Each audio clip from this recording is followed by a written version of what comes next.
Fells with me. It's Poppy, y'all. We represent 808 Tavern. He'll get one of these after the first Like, where mine at? intro. Right? I gotta bring it, y'all. I gotta bring sure. it. This is the I Am Who segment of the show. Sure. And it's about who you are, but not just what you do.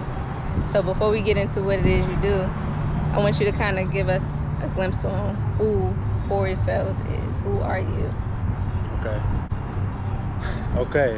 So who I am is, first of all, a father and a husband, a new father and a husband. Congratulations. And thank you. And that's a big part of my life's mission, I guess. To be the biggest inspiration I can be, no matter what it is I'm doing to these young people growing up. You don't have to do all this dumb shit for respect, you know, you can do what you love. And for me, I just want to be a walking example of that, a walking example of how faith can work in your life. And I feel like that's who I am. Okay. So you are an influential person then. It sounds like you like to have good influences on people. That's a natural thing about you, it sounds like. So with that being who you are, how do you love yourself when you get the time to just focus on Korey? You supply so much of your energy for the great of others. So that's like some humanitarian energy, which is good because, you know, the world definitely needs people like you. Even if times get worse, you are the kind of people who will still be able to stand, because it will never break a person to receive more than what they're used to, because they're used to giving more. Right. So when you take time, whether forced or not, what do you think would be the things that you do to reciprocate the energy into yourself that you can give to others? I like to read. I like to read a lot now. I learned so much from reading. I learned so much about myself from reading, and about other people and other things. Okay. And so that opens your pores and your mind. yes, and shows me things I would have never seen otherwise. Shows me different perspectives on myself, and helps me to really just grow from the inside. For example, there's this book called The 5 Love Languages. I don't know if you've heard of that. I have, actually. I've read different articles about it too. So it's amazing. It kind of teaches you like the love languages that people speak, and how to learn someone else's love language and speak their love language to them. A lot of us, like, what makes me feel loved is, like, I guess, like physical touch and words of affirmation. Someone continuously telling me how much I mean to them, and that's what makes me feel loved. But that might not be the thing that makes you feel loved. Right. Like that thing might be for you. Like, it might be gifts for you. Right. Like someone buying you things, or doing little things like bringing you a flower every now and then that they picked up on the way home. And other words, mine is attention. Attention. Yeah, that's a big one. From the person I'm around, that's the love language for me. That's a big one. And I guess to break it down, not materialistic attention. So I guess affection is one of the things on the list. Yeah. So yeah, that kind of attention, because I do like stuff, but stuff only goes so far for me before I'm like, okay, you gonna keep giving me stuff and not giving me you. Like, I'm with you, I'm not with the things that you give me. So that's how people different, views go with relationships though. Exactly. So if somebody, one thing that a lot of people don't know is that, like, if there was a man that was gonna try to be the best he could for you, he would need to know that to be able to speak your language and be able to do little things to speak your language, your love language, versus if he felt the same way as me or whatever, and I guess say physical touch. Okay.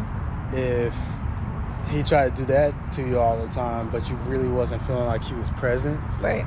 That's exactly what I mean. Then that could get in the way. Yeah, but so like reading books, that helps me grow so much, and helps me like really dig deep inside of myself and find my own core values and just grow on them that way. Yeah, and it helps me to love myself even more, realizing where I might be at in that journey and how far I've come in that journey as well. Facts.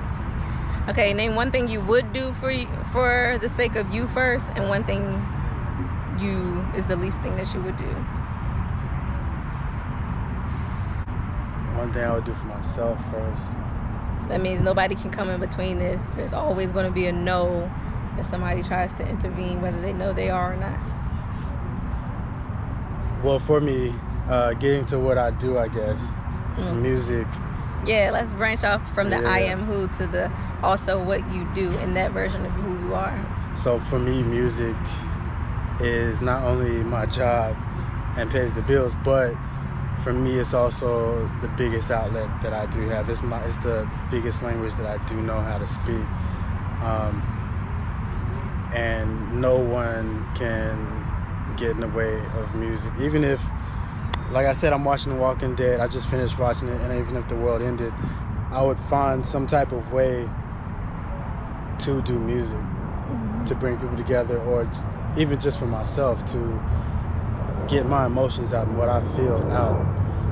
And there's nothing, no one could ever come in the way of that. I would literally have to be brain dead. And even being brain dead, I might still be able to speak some type of musical language to communicate how I felt. And that's a priority in situations. That's good. But for other people, sometimes I give a lot of time towards a lot of different good people that I believe in, and you know how valuable time can be. Yes. Sometimes I don't focus on myself enough, and that's what this whole quarantine has led me to actually realize myself and get back to why I do what I do.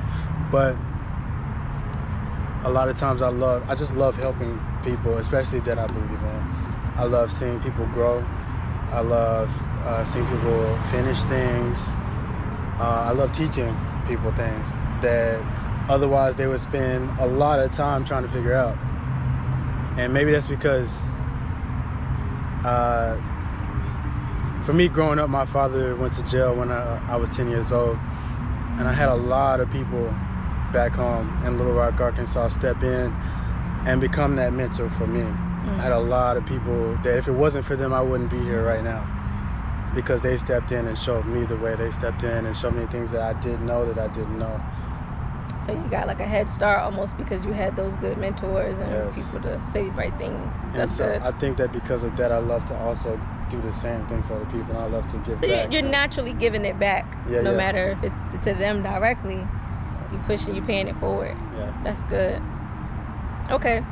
So before I attack the end of the segment, I wanted to know if you had anything that you wanted to be able to share that you're going to be releasing, or anything that you want to share. It doesn't have to be shared if it's a surprise, whatever you got cooking, just to kind of get to the world before the 2020 year, because hopefully I'll get to meet with you again maybe next year to get a kind of update on how. Facts, and hopefully you'll move out here before then. So we'll see.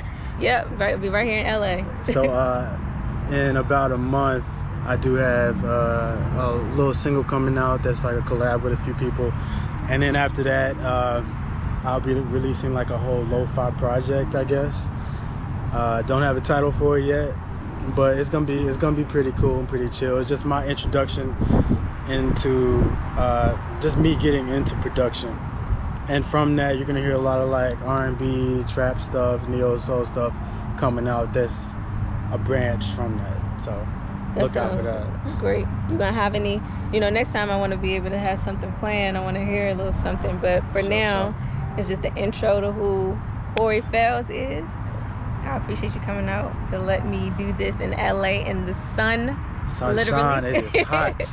But before we exit out, is there anything that you wanted to ask me to anything like that? I mean, I like what you're doing here.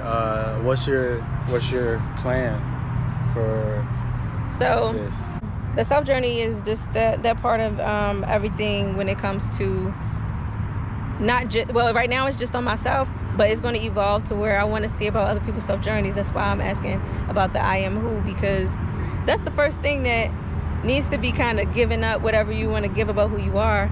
Right. And then people can kind of start listening to your music with a different ear. Yeah. So yeah, for me, I do this with people because I want it to be able to, not just on the rise, but people who are already on the move with their music, be able to be exposed a little bit more, and not just for exposure, but for people to hear what they have to say about their music. So we'll see the progress too with my show of next year, of what you evolve, how Korey Fells will evolve as far as your I am who, as well as what you do. So this is Brei, Endia, and this is 808 Tavern. And thank you, Korey Fells, for coming out. No problem. Thank you for having me. You're welcome. Be loved, be safe, be blessed.